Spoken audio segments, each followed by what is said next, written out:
आज नेताजी सुभाष चंद्र बोस की 126वीं जयंती है और आजादी की लड़ाई में अपना सब कुछ न्यौछावर करने वाले नेताजी को आज देश नमन करा है। प्रधानमंत्री नरेंद्र मोदी आज नेताजी को श्रद्धांजलि देंगे। गृहमंत्री अमित शाह पोर्ट ब्लेयर में पहुंच चुके हैं क्योंकि अंडमान से नेता की यादें बहुत सारी जुड़ी हुई हैं। तुम मुझे खून दो, मैं तुम्हें आजादी दूंगा। भारतीय स्वतंत्रता संग्राम के महानायक नेताजी सुभाष चंद्र बोस। आज सुभाष चंद्र बोस की 126वीं जयंती है। देश भर में नेताजी की जयंती पर अलग अलग कार्यक्रमों का आयोजन किया गया है। प्रधानमंत्री मोदी दिल्ली में नेताजी को श्रद्धांजलि देंगे। संसद भवन के सेंट्रल हॉल जाकर पीएम मोदी नेताजी को नमन करेंगे।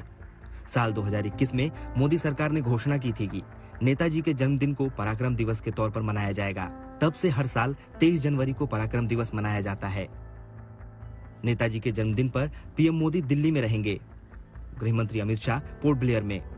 आज पीएम मोदी अंडमान के 21 द्वीपों का नामकरण करेंगे। इन द्वीपों का नाम परमवीर चक्र विजेताओं के नाम पर रखा जाएगा।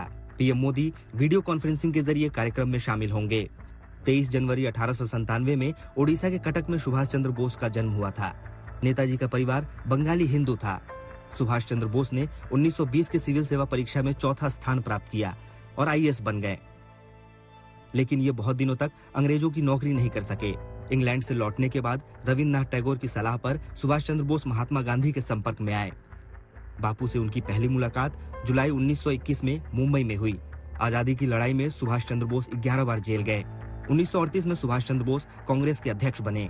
1939 में नेताजी ने कांग्रेस छोड़ दी। इधर विश्व युद्ध भी शुरू हो चुका था। सुभाष चंद्र बोस ने विश्व युद्ध को भारत के लिए अवसर के तौर पर देखा, इसलिए वो अंग्रेजों से बचते बचाते देश से बाहर जर्मनी के लिए निकल गए। वहां उनकी मुलाकात हिटलर से हुई, लेकिन हिटलर ने नेताजी की मदद नहीं की। उसके बाद सुभाष चंद्र बोस जापान चले गए। जापानियों ने उन्हें मदद का भरोसा दिया।